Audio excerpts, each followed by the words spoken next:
train has no wheels, so nothing can wear out. The current maximum speed of versions of this technology, as used in Japan, is 361 miles per hour. However, this version of the technology is very dated. An organization called ET3, which has connections with the Venus Project, has established a tube-based maglev that can travel up to 4,000 miles per hour in a motionless, frictionless tube, which can go over land or underwater. Imagine going from LA to New York for an extended lunch break, or from Washington, D.C. to Beijing, China in 2 hours. This is the future of continental and intercontinental travel, fast, clean, with only a fraction of the energy usage we use today for the same means. In fact, between maglev technology, advanced battery storage, and geothermal energy, there would be no reason to ever burn fossil fuels again. And we can do this now if we were not held back by the paralyzing profit structure. Now, America is inclined toward fascism. It has a propensity by its dominant philosophy and religion to uphold the fascist point of view. American industry is essentially a fascist institution. If you don't understand that, the minute you punch that time clock, you walk into a dictatorship. We're given notions about the respectability of work, and I really look at it as being paid slavery. They're brought up to believe that you shall earn your living by the sweat of your brow. That holds people back, freeing people from drudgery, repetitive jobs which make them ignorant. You rob them. In our society, that is a resource-based economy, machines free people. You see, we can't imagine that because we've never known that kind of world. If we look back at history, we see a very clear pattern of machine automation slowly replacing human labor.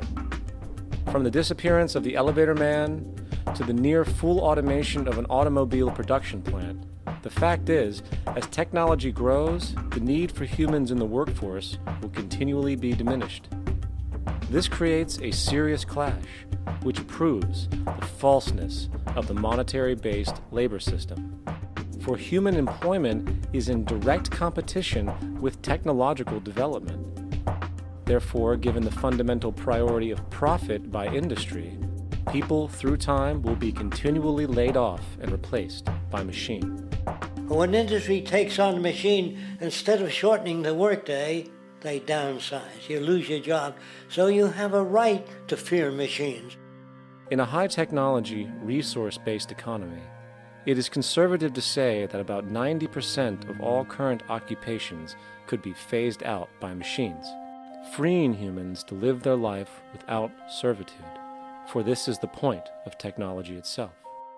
And through time, with nanotechnology and other highly advanced forms of science, it is not far-fetched to see how even complex medical procedures could be performed by machines as well, and based on the pattern, with much higher success rates than humans get today. The path is clear, but our monetary-based structure, which requires labor for income, blocks this progress, for humans need jobs in order to survive. The bottom line is that this system must go, or we will never be free, and technology will be constantly paralyzed. We have machines that clean out sewers. It frees a human being from doing that. So look at machines as extensions of human performance. Furthermore, many occupations today will have simply no basis to exist in a resource-based economy, such as anything associated with the management of money, advertising, along with the legal system itself. For without money, a great majority of the crimes that are committed today would never occur. Virtually all forms of crime are a consequence of the monetary system, either directly or by neuroses inflicted through financial deprivation. Therefore, laws themselves could eventually become extinct. Instead of putting up a sign, drive carefully, slippery when wet, put abrasive in the highway so it's not slippery when wet.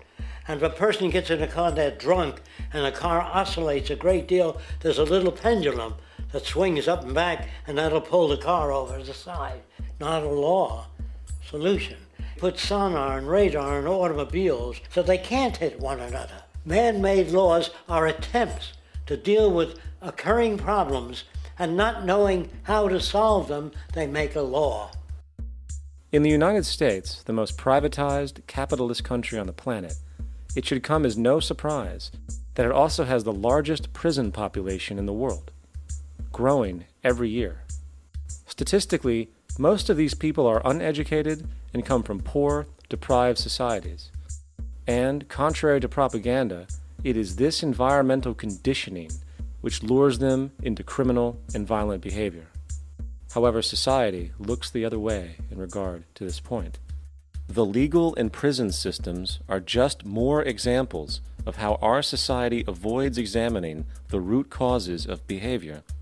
Billions are spent each year on prisons and police, while only a fraction is spent on programs for poverty, which is one of the most fundamental variables responsible for crime to begin with. And as long as we have an economic system which prefers and in fact creates scarcity and deprivation, crime will never go away.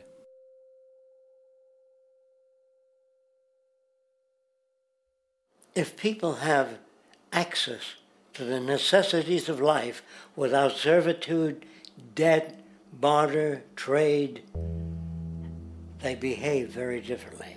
You want all these things available without a price tag. Now then, you gotta have a price tag. Well, what'll motivate people? Man gets everything he wants, he just lay around in the sun.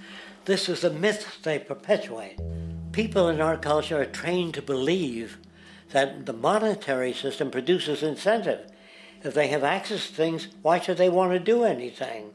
They will lose their incentive. That's what you're taught to support the monetary system. When you take money out of the scenario, there would be different incentives, very different incentives. When people have access to the necessities of life, their incentives change. What about the moon and the stars? New incentives arise. If you make a painting that you will enjoy giving it to other people, not selling it.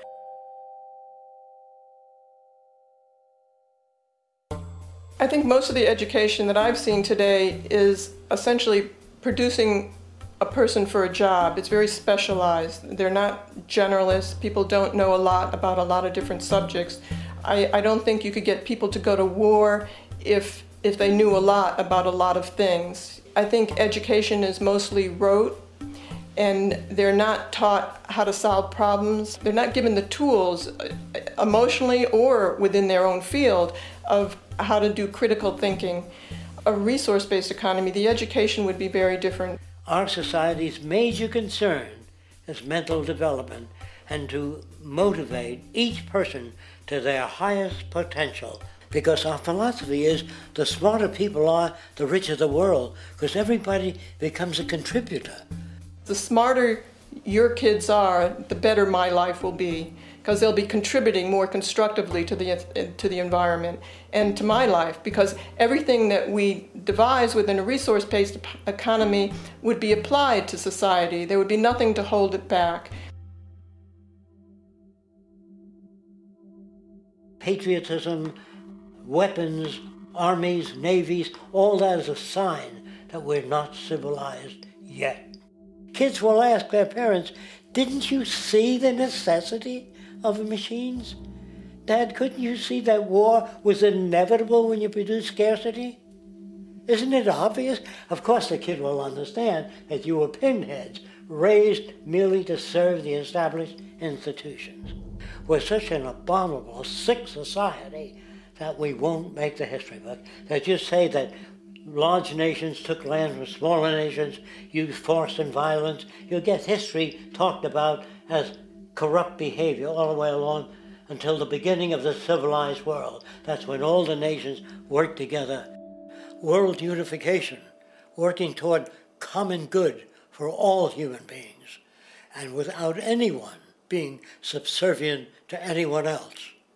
without social stratification, whether it be technical elitism or any other kind of elitism, eradicated from the face of the earth.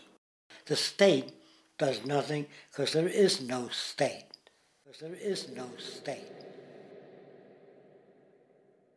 The system I advocate, a resource-based global